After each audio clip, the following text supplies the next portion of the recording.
朝鲜在刚刚举行的阅兵式上展现了多型号先进导弹，真正意义上成为了在导弹领域超越美国的世界第3导弹强国。一起来看具体情况。各位老铁们，大家好，欢迎收看本期迷彩虎，我是虎哥。临近5月，亚太局势风起云涌，俄国、朝鲜、日本、韩国、美国都在举行大规模军演，甚至是导弹试射的举动。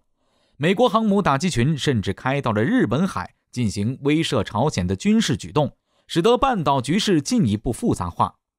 不过4月25号正逢朝鲜人民军前身成立90周年，朝方特地在这个具有纪念意义的时间举行了盛大的夜间阅兵仪式，同时高调展示导弹方队，对美日进行威慑。而最引人注目的就是朝鲜阅兵当中出现的2款高超音速导弹。第一款亮相的就是去年朝方成功试射的火星8高超音速导弹，这种武器已经成功的进行了2次试射，并且全部准确地击中了目标。看此次阅兵出动的数量来看，火星8高超音速导弹估计已经全面入役朝鲜火箭军了，是随时可用的战备值班装备。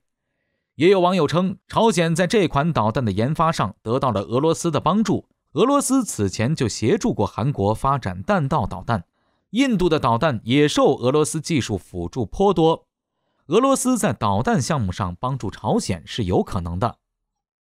今年1月，根据朝鲜官方的消息称，火星8高超音速导弹完成了一次完美的试射，其高超音速滑翔飞行器弹头成功地命中了目标。弹头从火箭助推器中释放出来后，在1000公里外演示了滑翔、跳跃飞行和螺旋式机动。因此可以说，朝鲜已经完全地掌握了高超音速导弹的技术。韩国参谋长联席会议随后公开称，弹道导弹的实际距离不到700公里，但速度约为6马赫。在官方通报后，一位韩方匿名官员声称，该导弹中高超音速术语的叫法有待商榷，言外之意就是朝鲜的高超音速导弹虚有其名。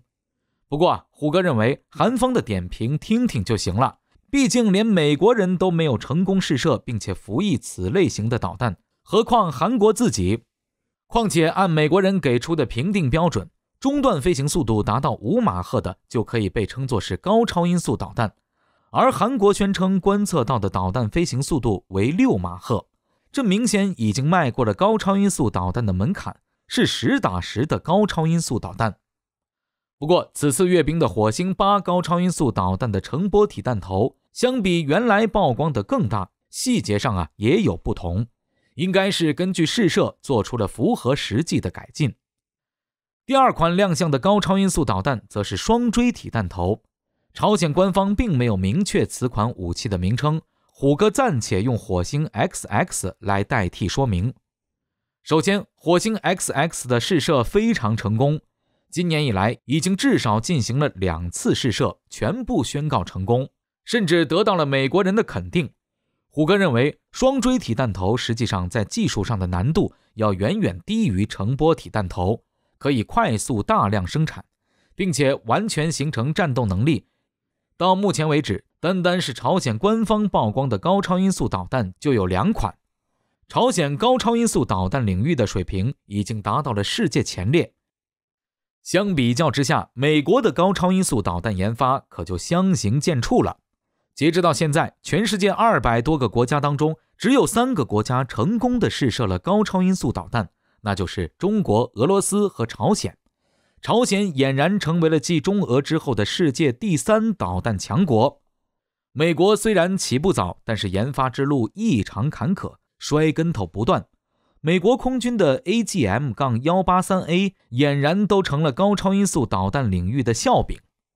朝鲜当前已经在超高音速导弹的实用化上完全领先了美国，而美国的高超音速导弹理论上至少要在2020年代后期才能初步列装部队。到那时，别说是朝鲜，中俄的高超音速导弹估计都发展到第2代了。这对美国来说的确不是啥好事。要知道，美国的军事科研实力要说第2，没人敢说第1，至今仍是全球综合军力第1位的国家。再加上美国国防部早在冷战时期就对高超音速导弹进行过探索和研发的工作，比朝鲜早了几十年。而且朝鲜的军工业科技水平整体而言比美国差远了，可以说是非常不容易的。毕竟朝鲜长期处于西方的全面制裁和封锁中。